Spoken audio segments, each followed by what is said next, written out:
Video 21, Nature of the Self, Nature of the Enlightened Being. Within brackets, both are the same. We had been looking at verses from Devi Kalottaram, the chapter on direct realization. In verse 39, it says, Nirvikalpamagi, Ninekka Vannadai, Oru Mudal Tittandam Uradai, Oru Omayatru, அத்தியந்தமாமகுது பரமானந்தமாய் சொட்டிடப் பெற்றது அதிர் தோய். Nirvikalpamagi, not being subject to any change at all. It's a description of Brahman. Not being subject to any change. Ninekka onnadai, it cannot be conceived of by the mind. Oru mudal tittandam uradai, you cannot give an example which can satisfactorily explain Atma. Oru uvamai oru mudal tittandam uradaya is which does not have any support at all. It is causeless. Although Brahman can be said to be the cause of the entire universe, it does not have a cause itself. Oru uvamai kuraridai. You you cannot give an example which can satisfactorily explain Atma. Adhyandamamagudu Paramanandamai Chottidapetrathu Adirthoi. What is beginningless, what is said to be endless, that is described as bliss, a state of bliss. He says, submerge in it, be merged in it, he says. So, Sat Chit Anandam, these are the three words that describe our true nature. Existence, not existing objects. The existence principle which underlies all existing objects in the universe, and knowing principle which through the upadhi, through the individual human being either knows things or is ignorant of things. So that knowledge principle is the basis for this knowledge and ignorance. And bliss. Once we realize our true nature, it is clearly said, our nature will be one of bliss, a state of bliss, permanent bliss. It is not something equal to pleasure which we derive for a few minutes and then it disappears. No, not like that. This is a permanent state of bliss, eternal bliss. That is our ultimate nature. There is a deception mechanism. Because our core nature is bliss, pure happiness, and when we are reduced to the size and capability of the body, we are made to look for that bliss in the wrong place, through wrong means, through material objects, through man-woman relationship, through drugs, through other material success objects. We want to acquire that bliss which cannot be done. Any amount of effort to acquire bliss through material objects will only result in dissatisfaction, because no material object or physical experience in the universe can give us that permanent bliss, it is said. So he says, dive inside, find your true nature, which is bliss, abide there. Then verse 40 of Anma Sakshatkara Prakaranam, direct chapter on direct realization says, Vidayappatrellame vittu அடையும் என்று உண்மணி பாவம் அன்று ஒன்றும் அதே பரம இன்பம் எனலாவதே. This verse also speaks about bliss. Give up all attachment to material objects. And first thing is body. The I thought that says I am the body. Body, other bodies, physical matter, gadgets, etc. etc. He says, give up all attachment to all material objects. After having given up, அடையும் என்று உண்மணி பாவம், when you reach that absolute peace of mind, stillness of mind, andru ondrum adhe parama inbam enalavade, when you give up all attachments to material objects and when you abide in your true nature, that is said to be eternal bliss. That's all. All that we are doing is we have forgotten our true nature, which is bliss. We are trying to acquire bliss through the body, through the senses, through physical activities, which is futile. That's all. In verse 41, எத்துக்கு தேயமும் எல்லா காலங்களும் ஒத்தது யோகத்துக்கு என்று ஓதும் நூலத்தனையும் ஞானத்தில் பேதமே நன்னா வர்ணாசிரமமான இவற்றால் என்றே அறி. எத்துக்கு தேயமும் எல்லா காலங்களும் ஒத்தது யோகத்துக்கு என்று ஓதும் நூல் இத்தனையும். He says, scriptures say there is no such thing as time and place for observance of yoga. Yoga is union of the individual self with the universal self. So he says scriptures say anytime you can think about your true nature, practice your true nature, do vicharam. Jnanathil bedame nanna. When you are in a state of jnanam, self-realization, there is no room for any discrimination based on caste, your social order, hierarchy, etc. That's all. Then, verse 42, Anma Sakshatkara Prakaranam says, Palvannam ஒன்று பசுக்கள் பலநிறங்கள் பால்போடு ஞானமென பார்த்திடுவர் சால்பு பல லிங்கமுல எல்லாம் பசுக்களை ஏய்ந்தவே இங்கு அறி திட்டாந்தம் இது. Here he is giving an example. Cows could be of different colors. One cow could be black, another cow could be yellow, another cow could be brown.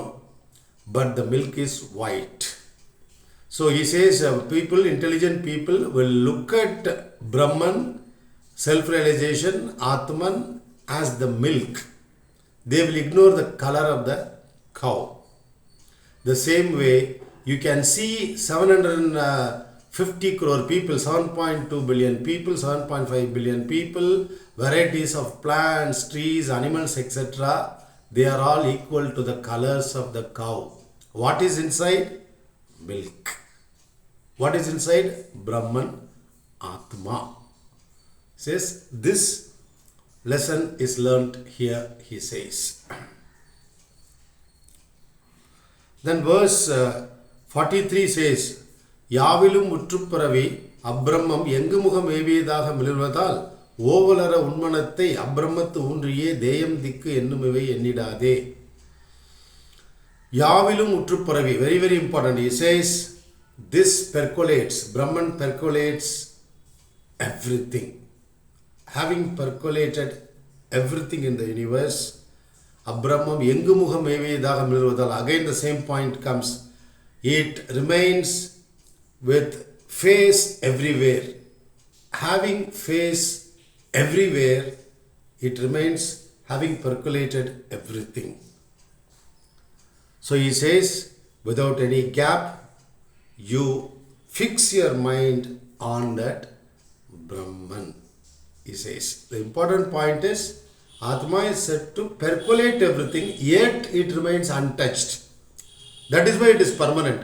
Because although it gives life, so to say, to all things in the universe, including the entire universe, if it gets mixed with it and it becomes irretrievably one with the material universe, then we cannot say that Atma is permanent. Because the permanent, if it mixes and becomes one with the impermanent order, the permanence of the Atma is gone. That is not the case. In its power, in its presence, in Brahman's presence, the entire physical order seems to have been created, seems to be functioning. It is not real. It will disappear. Because even if the entire universe is destroyed, Shri Bhagavan says, Brahman will stay forth. It will remain there. Yes. Verse 44 says, இப்புவியில் ஓர்குறி இன்று ஆசிரம ஆசாரம் இலை அப்பரமான்மாவின் நிலை ஆர்ந்தோனுக்கு அப்பருடன் செய்ததனால் ஒன்றுமில்லை செய்திடவும் ஒன்றுமில்லை செய்யேன் விதியும் இலை தேர். Now he is describing the state of a ஞானி. There is no symbol, there is nothing which can symbolize a ஞானி. You cannot call him a man, you cannot call him a woman, you cannot call him short, tall, because all these refer to the body. Whereas inside, Jnani remains eternal existence consciousness bliss, which is pure, which is unmixed with anything in the material world. First of all, it is completely distant from body. A Jnani has got nothing to do with the body. In his experience, body is not there, universe is not there. So or kuri endru, there is no symbol, there is nothing which can symbolize a jnani. Ashrama asaramile, there is no rules attached to the social hierarchy. Hey, you belong to this particular order, so you have to do this duty. No such thing. To whom? To the person who has attained to his true nature, no such business applies. Appurudan seidadhanal ondrumillai. Even if he seems to act in the world and he seems to create some realities, it is as good as not having done it. Is not having done it. So seidadhanal ondrumillai. Even if he does it, it will not affect him. And he doesn't have to do anything at all first in the first place. That is the most important thing. A jnani will not get into any physical activity. He will not create an institution. He will not create anything. It is all incidental. It will not affect the jnani. If we do, if when we are unenlightened, if we get attached to a project and we do it, we do acquire that karma and we will reap that karma. Either merit or demerit we will reap. But for a jnani, karma cannot touch, because he has attained to that pure impersonal state which cannot affect him at all.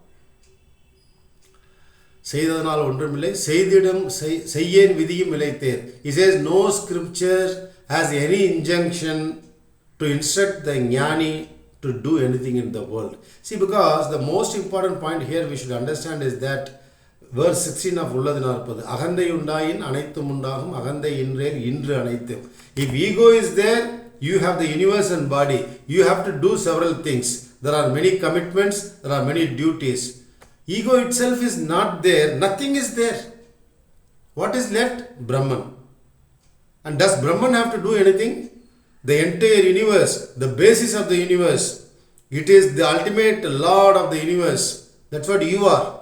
In that state, what will you do? Doing is for those people who still retain the ego. Jnani has reached the zone of no doing. Imagine you enter the zone. There it is written, no duality, no doing, no enjoying, no karma, nothing. It is pure impersonal absolute state. That is what our original nature is. Let us think about it.